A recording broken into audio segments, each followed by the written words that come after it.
Evening time ہے، اس میں chances ہیں کہ لوگ آپ کو گھر پہ ملیں گے بجائے اس کے کہ وہ ڈے ٹائم یا آفٹرنون میں ملیں۔ عام طور پہ وہ لوگ جن کے بچے ہیں وہ آپ کو گھر پہ ملیں گے ایز کمپیئر ٹو وہ کپلز جن کے ابھی بچے نہیں ہیں، یا وہ لوگ جو ابھی میریڈ ہی نہیں ہیں، ان کی نسبت فیملیز کے جو لوگ ہیں وہ آپ کو گھر پہ مل سکتے ہیں۔ اور کال بیک یا فالو اپ جو ہے وہ ایک افیکٹو وے ہے کہ آپ انہیں دوبارہ رابطہ کر لیں، فون کال کر لیں، پرائر انٹیمیشن کے ذریعے بھی آپ ان سے مل سکتے ہیں۔ اب ایک بہت امپورٹنٹ پوائنٹ کہ ساری اسٹریٹجیز، ساری احتیاط کے باوجود کچھ نہ کچھ جو نان رسپانسز ہیں وہ پھر بھی ہو جائیں گے اور آپ کا جو رسپانس ریٹ ہے اس کی وجہ سے کم ہو جائے گا۔ اب سوال یہ ہے کہ ہم نے اسے کیا کرنا ہے، تو جواب ہے کہ ہم اسے ایڈجسٹ کریں گے، اور جو نان رسپانس ہے اس کو ایڈجسٹ کرنے کے لیے ہمارے پاس مختلف ٹیکنیکس ہوتی ہیں۔ اس میں سے پہلی جو ٹیکنیک ہے وہ سب سیمپلنگ آف نان رسپونڈنٹس ہے۔ لیکن اس میں ہم کرتے ہی ہیں کہ جو ہمارا سیمپل تھا وہ ایک سیمپلنگ فریم سے ہم نے ایکسٹریکٹ کیا تھا، اور جو سیمپلنگ فریم تھا وہ پاپولیشن سے بنا تھا۔ اب ہمارا جو سیمپل ہے اس میں دو طرح کے لوگ آ گئے، ایک وہ جو رسپونڈنٹس ہیں اور دوسرے وہ جو نان رسپونڈنٹس ہیں۔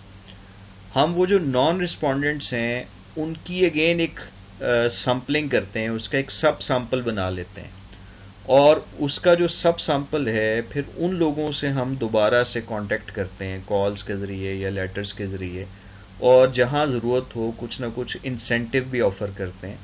تو اس وجہ سے چانسز ہوتے ہیں کہ اب وہ تھوڑے لوگ ہیں تو ہو سکتا ہے کہ وہ انسینٹیو کی وجہ سے ہی ہمارے ساتھ کوآپریٹ کرنے کے لیے تیار ہو جائیں اور وہ انٹرویو یا ڈیٹا جو ہے وہ پرووائڈ کر سکیں۔ پھر یہ جو نان رسپونڈنٹس کا سب سیمپل تھا،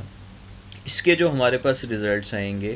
اس کو ہم جرنلائز کر لیں گے ان کی پاپولیشن پہ، اور یہ جو سب سیمپل آف نان رسپونڈنٹس تھا اس کی پاپولیشن بیسیکلی نان رسپونڈنٹس ہی تھے، تو جب ہم اس پہ جرنلائز کر لیں گے تو یوں ہم نے جو نان رسپانس کا ایرر تھا اس کو ایڈجسٹ کر لیا۔ اسی بات کو اگر آپ ڈائیگرام کی مدد سے سمجھیں، لیفٹ سائڈ پہ جو ہے وہ ہمارا سیمپل ہے، اور اس سیمپل میں دو طرح کے لوگ ہیں، رسپونڈنٹس بھی ہیں اور نان رسپونڈنٹس بھی ہیں۔ اب یہ جو نان رسپونڈنٹس ہیں ان کی فردر ہم نے سیمپلنگ کی اور ان کا ایک سب سیمپل جو ہے وہ بنا لیا۔ اس سب سیمپل کے جو ممبرز ہیں ان کو ہم نے فون کالز کی، لیٹرز لکھے یا جس بھی طریقے سے رابطہ کیا، اور کچھ انسینٹیوز بھی آفر کیے، تو جس کی وجہ سے چانسز زیادہ ہیں کہ یہ اب ہمارے ساتھ کوآپریٹ کریں گے۔ یہ جو سب سیمپل آف نان رسپونڈنٹس ہیں جب ہم ان سے ڈیٹا لے لیں گے تو اس کے ریزلٹس کو ہم جرنلائز کر دیں گے ان کی پاپولیشن یعنی نان رسپونڈنٹس کے اوپر۔ تو جو نان رسپونڈنٹس کا ڈیٹا ہمارے پاس نہیں تھا اب وہ ڈیٹا ہمارے پاس آ گیا، رسپونڈنٹس کا ڈیٹا پہلے ہی ہمارے پاس موجود تھا، تو پورے سیمپل کے لیے ہمارے پاس جو ایڈجسٹمنٹ ہے وہ ہم نے کر لی۔ ایڈجسٹمنٹ کی جو دوسری ٹیکنیک ہے اسے ہم ریپلیسمنٹ کہتے ہیں، اور اس میں سنیریو آپ سمجھ لیں کہ ہماری جو کرنٹ سٹڈی ہے اس میں رسپونڈنٹس بھی ہیں اور نان رسپونڈنٹس بھی ہیں۔ سب سے پہلے ہم نے دیکھنا ہے کہ ہماری سٹڈی کی طرح کی کوئی اور سٹڈی جو ہے وہ پہلے اگر ہوئی ہو، جسے ہم ایک پریویس سٹڈی کہہ سکتے ہیں، اور اس پریویس سٹڈی میں بھی کچھ رسپونڈنٹس ہوں گے اور کچھ نان رسپونڈنٹس ہوں گے۔ ہم نے اس پریویس سٹڈی کے جو نان رسپونڈنٹس ہیں ان کے ساتھ رابطہ کیا اور انہیں کچھ انسینٹیوز وغیرہ آفر کیے، تو چانسز ہیں کہ وہ ہمیں ڈیٹا دینے کے لیے تیار ہو جائیں گے۔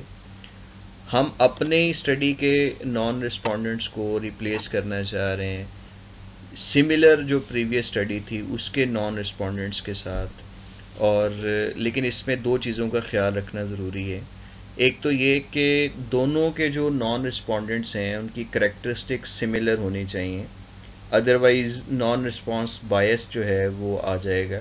دوسری بات یہ کہ دونوں جو سٹڈیز ہیں اس کے ٹائم پیریڈ میں بہت زیادہ ڈفرینس نہیں ہونا چاہیے، یہ قریب کے جو ٹائم ہے اس میں کنڈکٹ ہونی چاہیے۔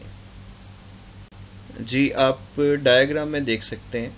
لیفٹ سائڈ پہ جو ہے وہ ہماری کرنٹ سٹڈی کا سیمپل ہے جس میں رسپونڈنٹس بھی ہیں اور نان رسپونڈنٹس بھی ہیں،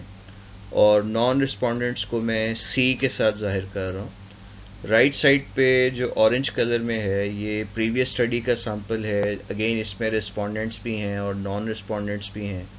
اور نان رسپونڈنٹس کو میں پی کے ساتھ ظاہر کر رہا ہوں. تو اگر دونوں جو اسٹڈیز ہیں وہ سملر ہیں تو پھر ہم جو پریویس اسٹڈی کے نان رسپونڈنٹس ہیں ان کو ہماری کرنٹ اسٹڈی کے جو نان رسپونڈنٹس ہیں اس کی جگہ پہ استعمال کر سکتے ہیں، گیون کہ دونوں جو نان رسپونڈنٹس ہیں ان کی کریکٹرسٹکس میں بہت زیادہ ڈفرنس نہ ہو، اور جو پریویس اسٹڈی اور کرنٹ اسٹڈی کا ٹائم گیپ ہے وہ بھی بہت زیادہ نہیں ہونا چاہیے. ایڈجسٹمنٹ کی ایک اور ٹیکنیک ہے جسے ہم سبسٹیٹیوشن کہتے ہیں، اور اس میں ہم جو نان رسپونڈنٹس ہیں اس کو اپنے ہی سیمپلنگ فریم میں سے کچھ ممبرس کے ساتھ سبسٹیٹیوٹ کر دیتے ہیں. اس میں ضرورت اس چیز کی ہے کہ جن لوگوں کو ہم سبسٹیٹیوٹ کر رہے ہیں نان رسپونڈنٹس کی جگہ پہ، ان کی کریکٹرسٹکس سملر ہونی چاہیے، ادروائز اگین جو نان رسپانس بائسنس ایرر ہے وہ اس میں آ سکتا ہے. اسے ہم نیکسٹ ڈائیگرام کی مدد سے سمجھتے ہیں. جی اگر آپ اس ڈائیگرام میں دیکھیں تو اے بی سی اور ڈی یہ چاروں مل کے سیمپلنگ فریم جو ہے وہ بنا رہے ہیں،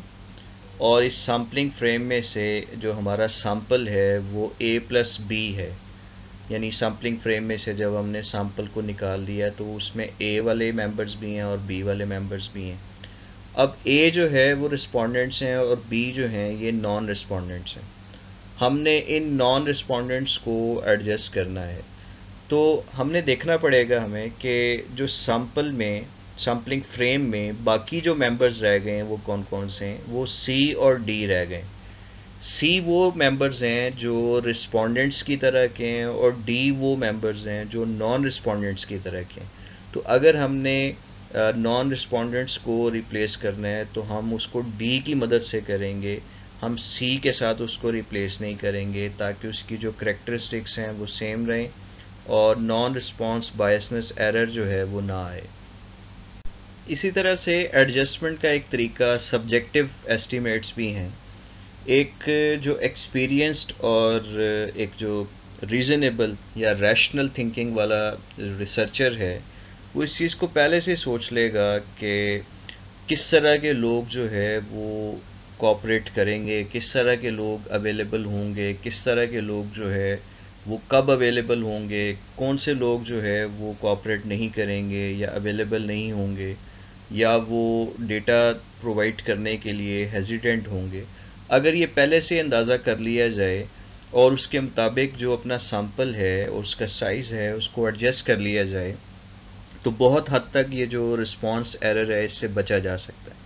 مثال کے طور پہ اگر ہمیں پہلے سے یہ اندازہ ہے کہ جو میرڈ کپل وتھ چلڈرن ہیں وہ زیادہ تر ہمیں گھر پہ ملیں گے، اور وہ لوگ جو وداؤٹ چلڈرن ہیں یا سنگلز ہیں وہ ہمیں گھر پہ نہیں ملیں گے، یا لوگ ہمیں ایوننگ میں گھر پہ ملیں گے، ویکینڈز پہ گھر پہ ملیں گے، تو ہم اکارڈنگلی جو اپنی اسٹریٹجی پلان ہے ڈیٹا کلیکشن کا اس کو بنا سکتے ہیں.